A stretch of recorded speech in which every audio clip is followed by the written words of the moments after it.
Well, tonight we're going to spend some time and we're going to be looking at the life of one of Jesus's disciples, a man named Peter. And we've been looking at Peter quite a bit, especially over the last several months as we've been walking through the Gospel of Mark.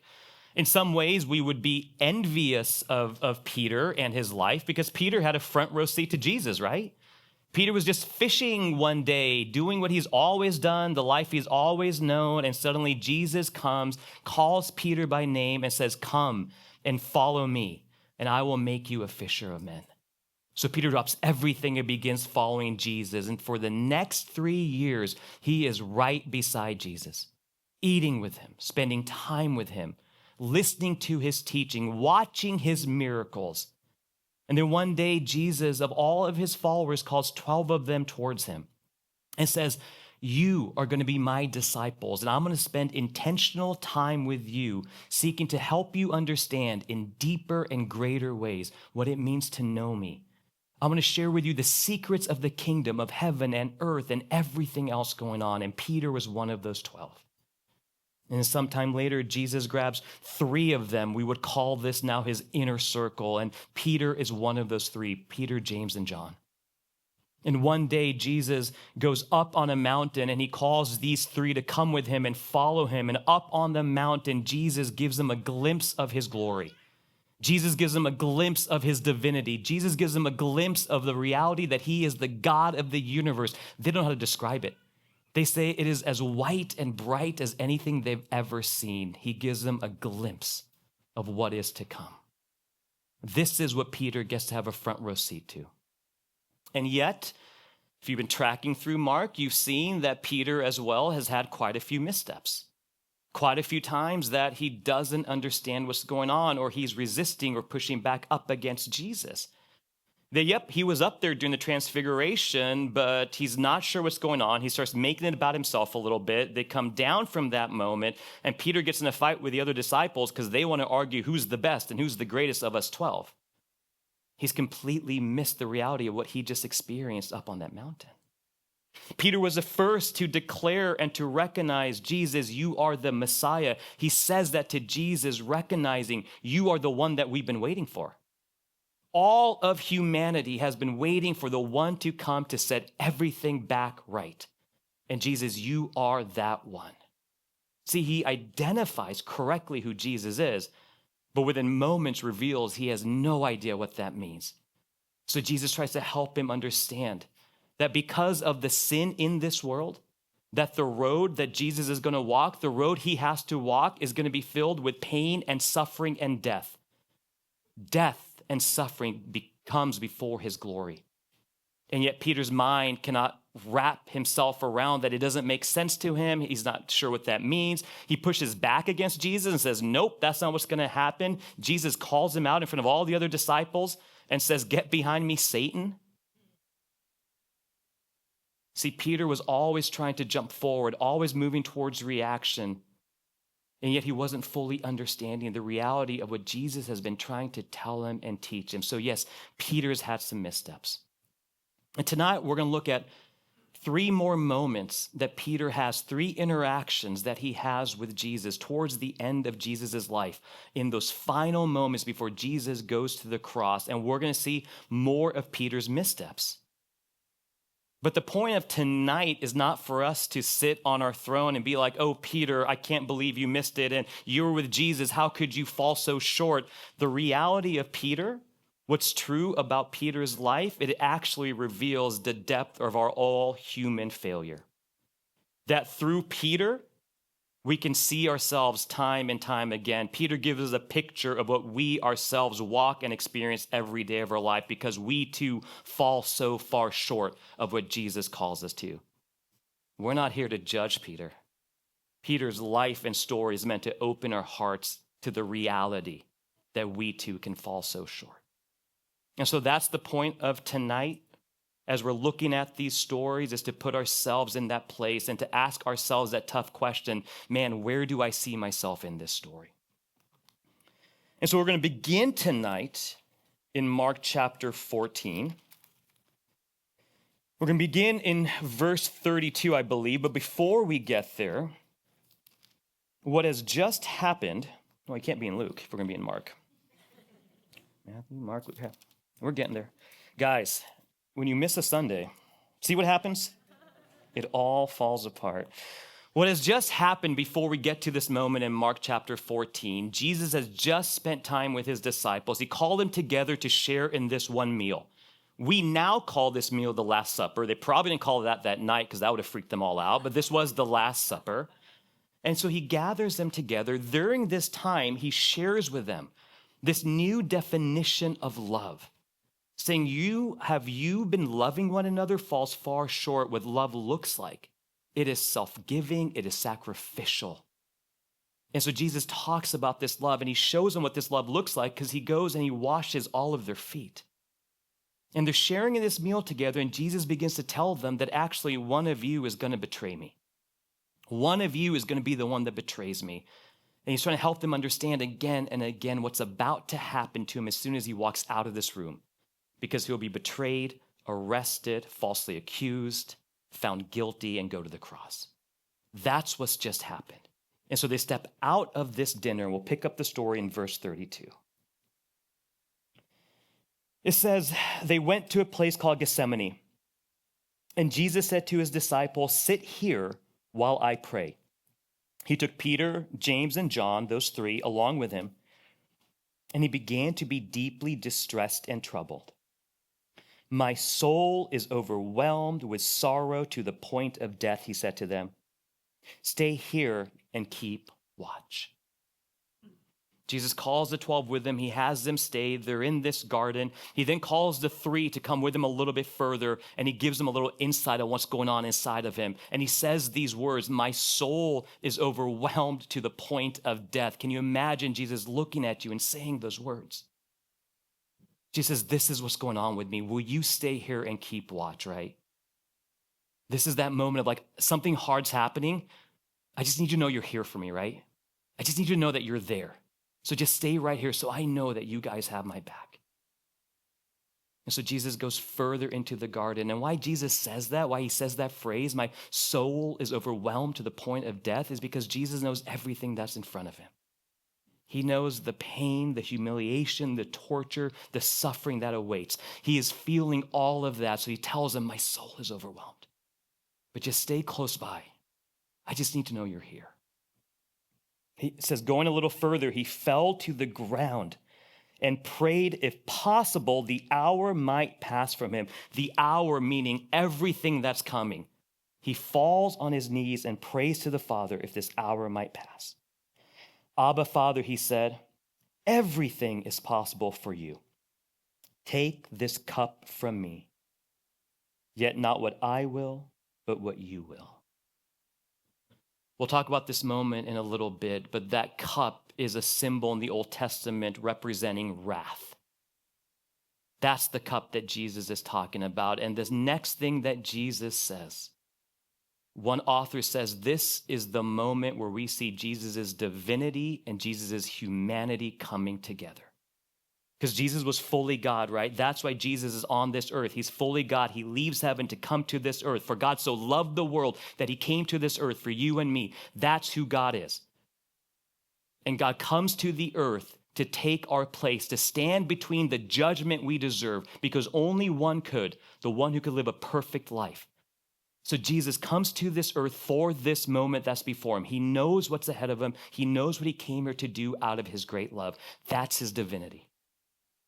But then we also recognize Jesus is fully human.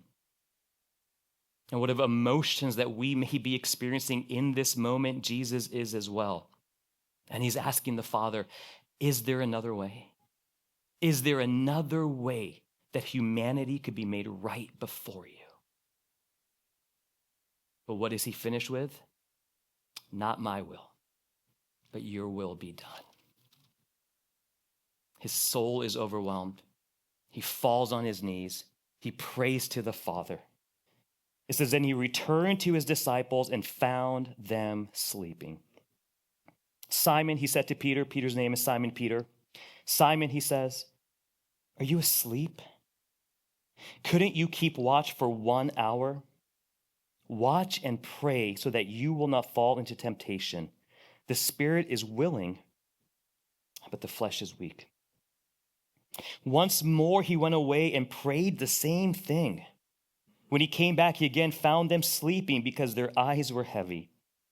They did not know what to say to him. Returning the third time, he said to them, "Are you still sleeping and resting? Enough. The hour has come. Look, the Son of Man is delivered into the hands of sinners. Rise, let's go. Here comes my betrayer." Jesus is in anguish. They are asleep. And Peter isn't asleep just because his eyes are tired. He's not just asleep because it's getting late. Peter is asleep because this moment is completely lost on him. Peter is asleep because he has not been paying attention to what Jesus has been saying and what Jesus is telling him is going on. Jesus looks at him and says, "My soul is overwhelmed to the point of death. I need you right here." And yet this moment is lost on Peter. And what we continue to see and what we continue to be revealed is Peter has been drifting. This is the spiritual drift. He's becoming disconnected from Jesus. He hasn't been paying attention. He's not understanding. Jesus tries to explain to him again and again, "This is the road I'm going on," and Peter pushes back. He cannot understand it. He starts becoming disconnected from God. And when we become disconnected from God, we begin to spiritually drift.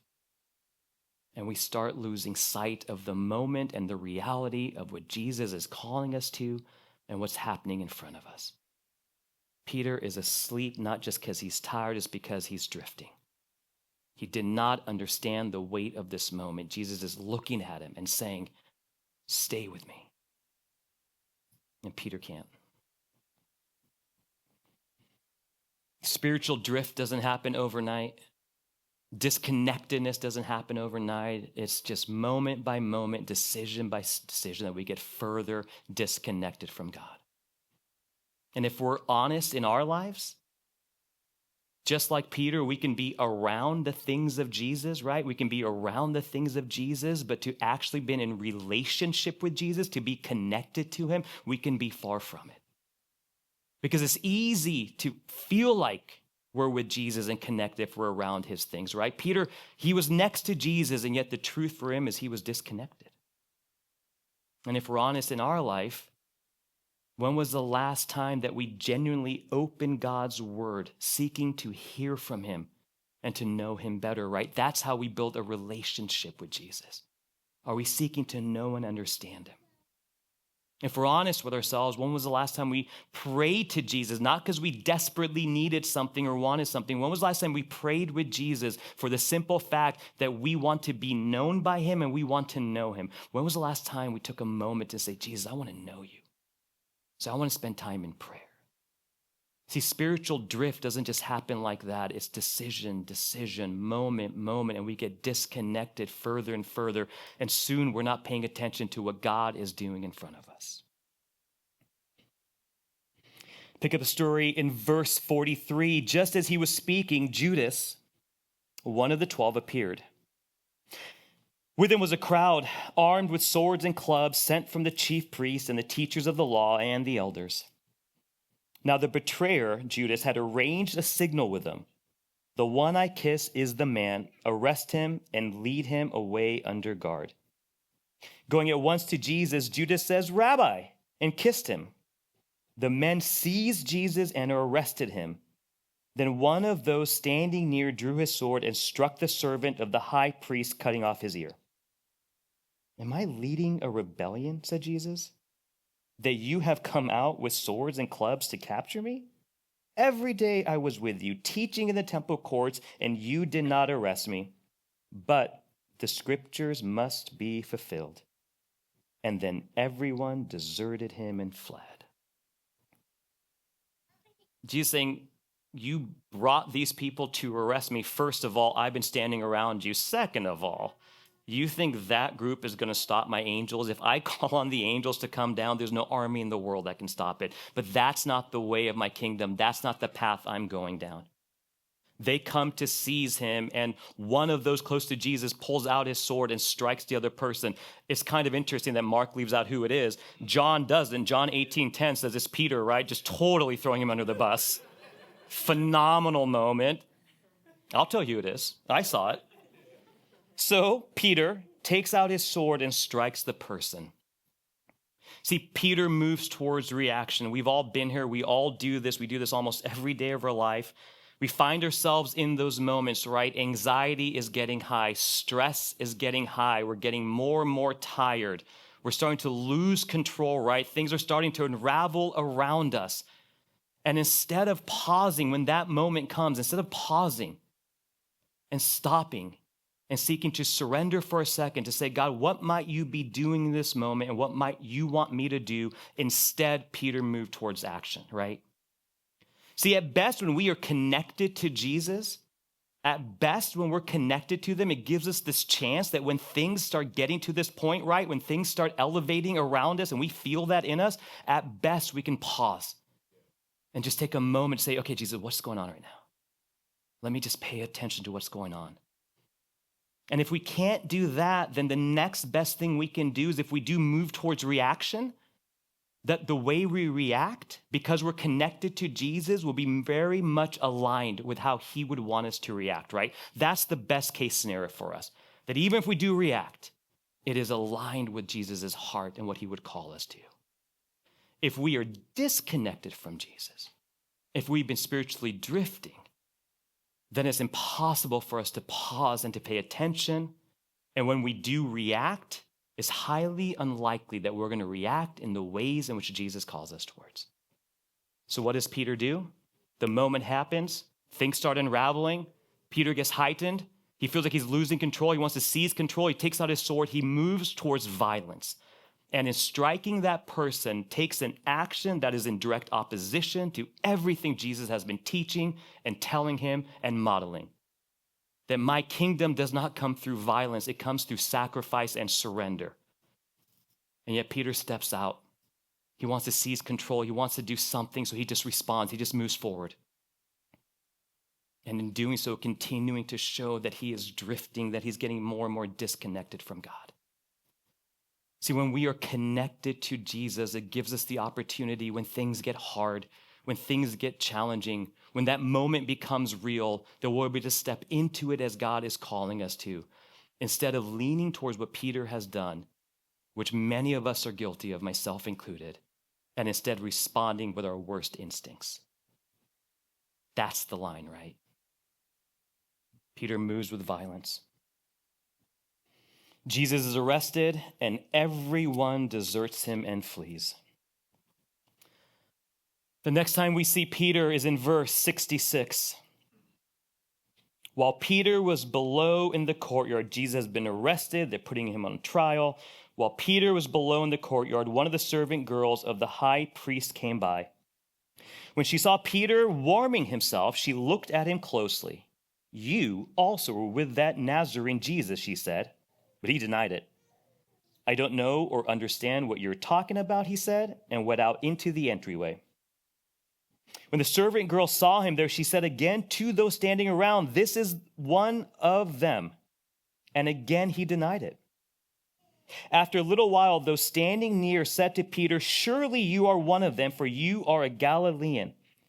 He began to call down curses, and he swore to them, I don't know this man you're talking about.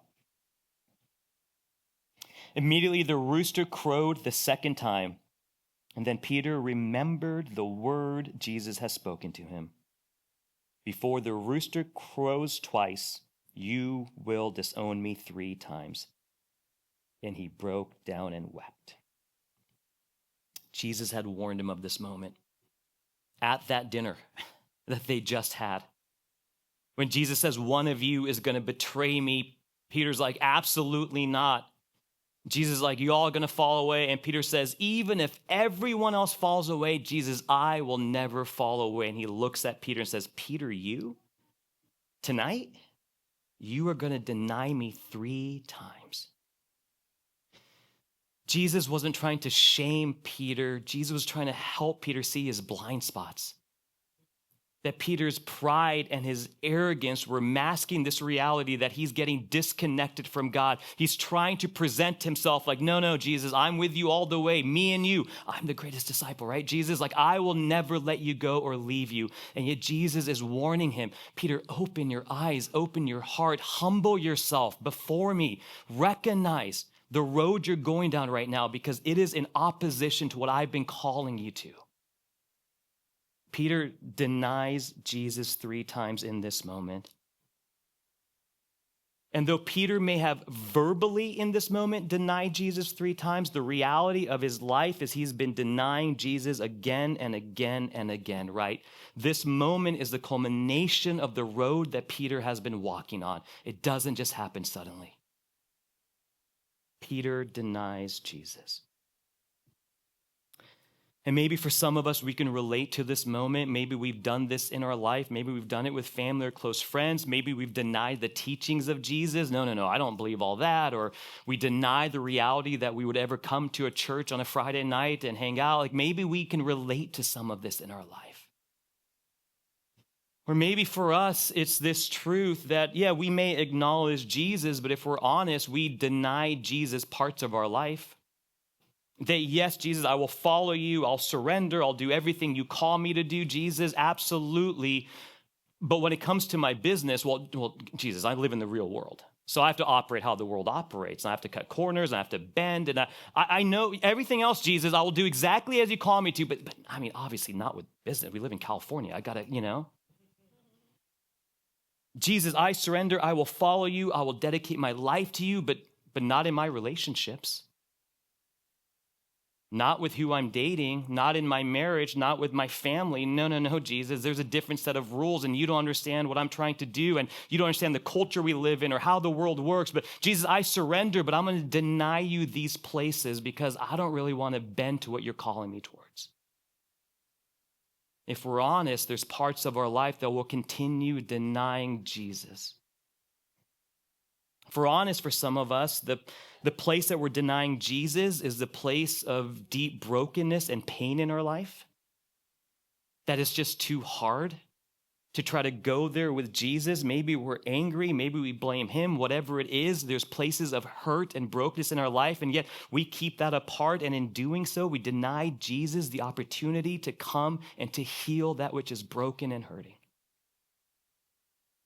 So maybe we deny like Peter did, but all of us in many ways deny Jesus parts of our life. And so the question for us this evening is, where do we see ourselves in this story? Invite the worship team back up.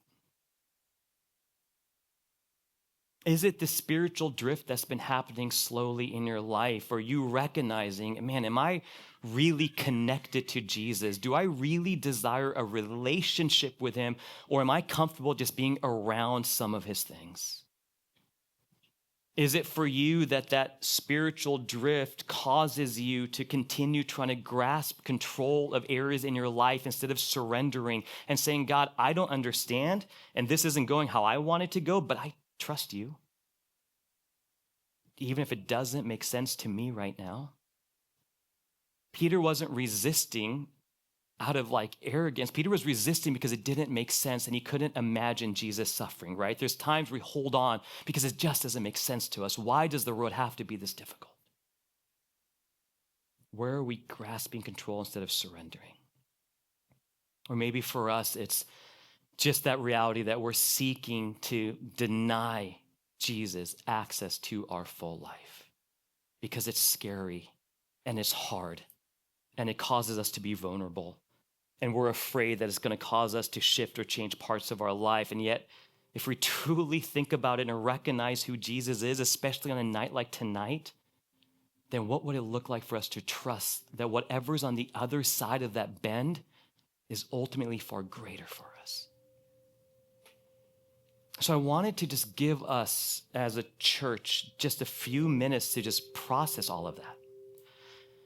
And so the team is going to worship over us. There's not going to be lyrics on the screen.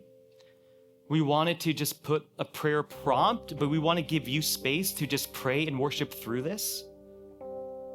And so if there is just something going on in your life right now where you are connecting to that, we want to give you space to worship and pray through that.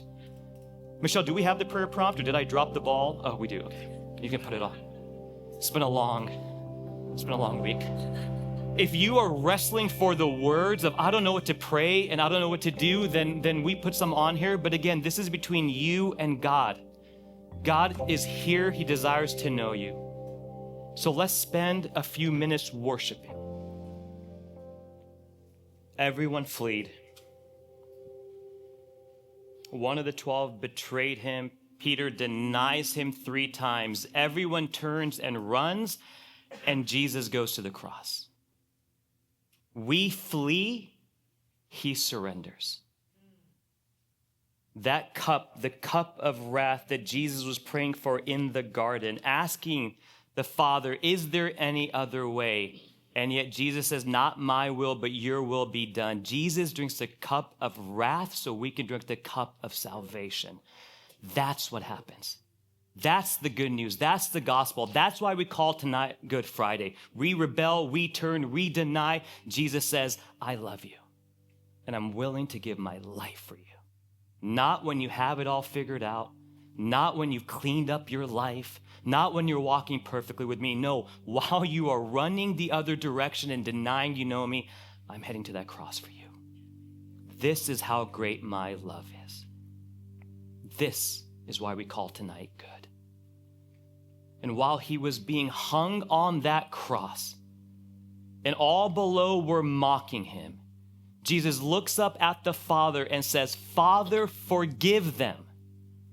Those who conspired against him, those who were part of lying to get him arrested, those who were cheering and celebrating that we finally got him and we nailed him on the cross, those who put him up there, Jesus says, Father, forgive them. They don't know what they're doing. That's who our God is. And on the last night with his disciples, when they shared in that meal, Jesus was trying to bring comfort to their heart, wanting them to remind them that what happened on the cross wasn't in vain, but it was the pathway towards glory and life. So he instituted this meal that we call communion. And a communion is an opportunity for us to remember, we rebel, he walks with love to the cross. That's what communion represents for us. And so tonight we have the opportunity to respond with communion. The team is going to continue worshiping over us. During this time, if you want to sit, sit. If you want to kneel, kneel. Stand, stand. If you want to take communion, go and take communion. We have the bread, and Jesus told his disciples on that night, this bread represents my body, which is about to be broken on that cross. But guess what? I'm doing it for you. And we have the cup, and Jesus tells them that cup is going to represent my blood. My blood is going to be spilled, but guess what? It's going to happen for you. That's what this represents. So as the worship is happening, if you feel so led and you want to go take communion, you can stand and go at any time. Both sides have the bread, those sides have the cup. This side has gluten-free bread as well, so you have that option. But again, this time is for you. So take time to worship, take time to communion. The band is going to continue. Amen? What follows Good Friday is an Easter Sunday. What followed Good Friday is a deafening silence called Saturday. For all of his followers, all of the disciples, all hope seemed lost. And they sat with that. The last we hear of Peter is he recognizes what he's done and he is crying, right? That's the reality of what Saturday looked like. And so tonight we're going to leave carrying that in our hearts. That tension of where we fall short in that gap that Jesus will ultimately fill. Because we know, as deafening as Saturday was, God was not finished. Which is such a beautiful reminder tomorrow. Things in our life that seem dead and hopeless and broken and so far away, God is at work behind the scenes. We don't always see it though. So tomorrow is an opportunity to operate in trust, believing that he is at work, that he is not finished with us and whatever lies before us. Amen.